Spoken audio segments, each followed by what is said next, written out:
Well, the term whale fall refers to a decomposing body of the marine mammal that's fallen to the seafloor. It's a rare occurrence, but a Chinese research expedition has discovered a graveyard comprising of 5 whale falls, along with hundreds of fossils which date back millions of years.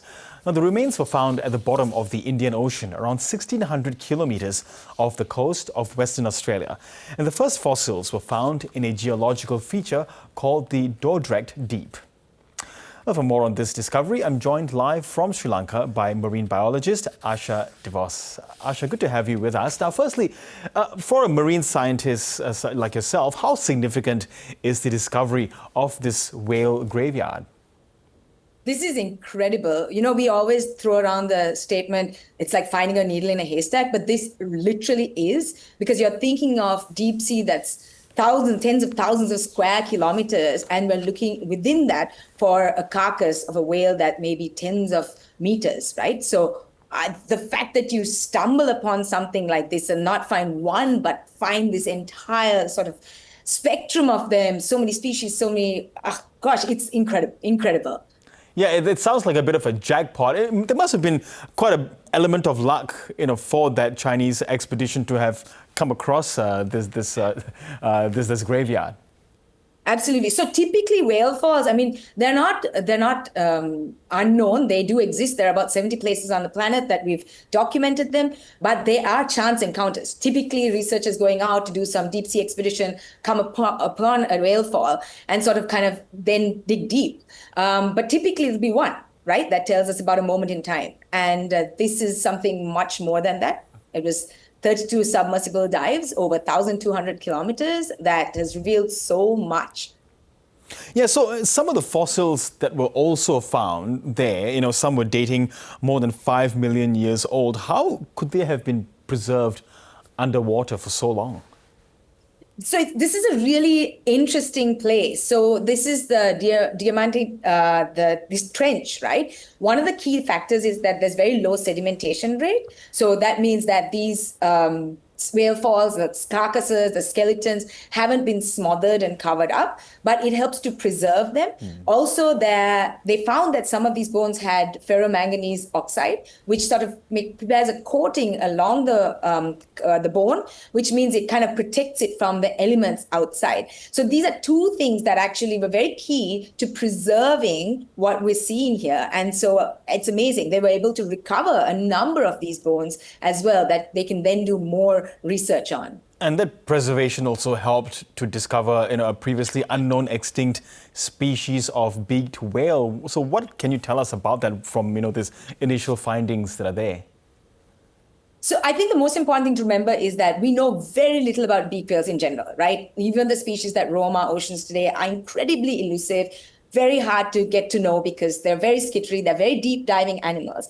And so the fact that we found a graveyard that comprises mostly beaked whales, right, means that there is now this huge number of skeletons that can be used to study them, not just species that are roaming our planet today, but also dating back over evolutionary time to maybe even 5 million years, right? And so that can give us this incredible opportunity to study how these species have changed over time, what we can learn from them. And some of the species they found were extinct. So just like you say, one of the extinct beaked whale species they discovered has never been documented before, right? So who knows what else they're going to dig up? Beyond that, also the whale fall communities. There were active whale falls in this area. There's so many species that are, feast on these whale falls at the bottom of our ocean that we have probably never really discovered before. And so a very unique opportunity, truly incredible.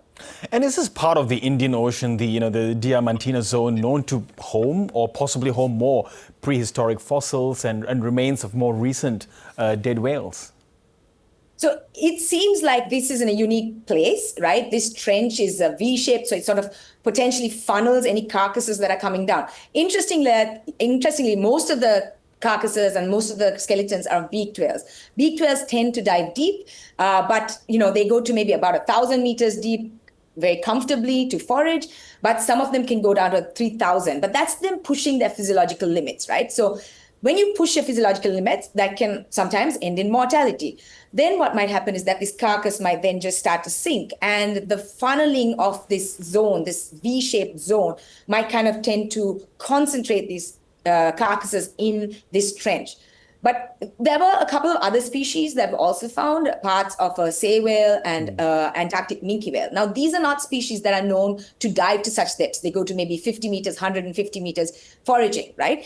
So in this case, it's not that they've been diving that deep and then sort of sunk into this area. They've been diving shallow and they've just sunk from the surface of the ocean. I mean, I always think, how long would it have taken for any of these carcasses to get from the surface to like between 5,000 to 7,000 meters deep in our oceans? I think it's remarkable to even just do the mental math. Yes, and of course, whales are some of the most mysterious creatures in that, so little is known about them, especially, the sort of depths they can get to and the lengths that these mammals can travel. So would what we find in this particular discovery help us inform us more about how they travel across our oceans?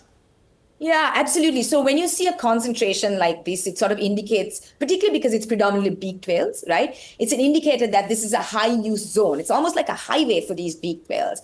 And so it is something for us to consider. And perhaps maybe this is not an uncommon thing. Maybe there are other deep parts of our ocean where beaked whales aggregate that might have similar necropolises, as this is called. But of course, there are it is not easy to get to these places, right? It is luck, obviously, by chance. You have to find the whale falls, but then and locate them in a vast area. But then it's also having the right equipment and the capacity to get to these incredible depths. I mean, the carcasses here were found at 5,000 to 7,000 meters, which is over 2,000 meters deeper than the deepest whale fall we'd ever found before, right? So it just goes to show this, having access to specialized equipment can take us to deepest depths and show us things that we never knew were possible. Yeah, Asha, it's clearly, you're not able to hide your excitement about what's been discovered. I do wonder if you're going to expect more expeditions to come in the months and years, and what might possibly be discovered in the years to come. Yeah, I'm looking forward to it. I know there are lots of challenges to working at these depths in these areas. It's very costly, but I hope that we do continue to do work in this area. And one of the things I'd like to point out is that it's not just for discovery and exploration, but I do think we have to recognize areas like this as a cultural heritage. It is a natural history museum in the depths of our oceans. It's something that belongs to all mankind. And so we need to think about how do we preserve these areas as well for time to come, so that we are making sure that future generations also get to explore and discover spaces like this. So I do urge us to keep working and keep documenting so that we can push forward the idea that these are areas to be protected for all of humanity. Yeah, it's a good message to end on. Asha De Vos, I really appreciate your expertise there, and thank you so much for your time. Thank you so much, Girish.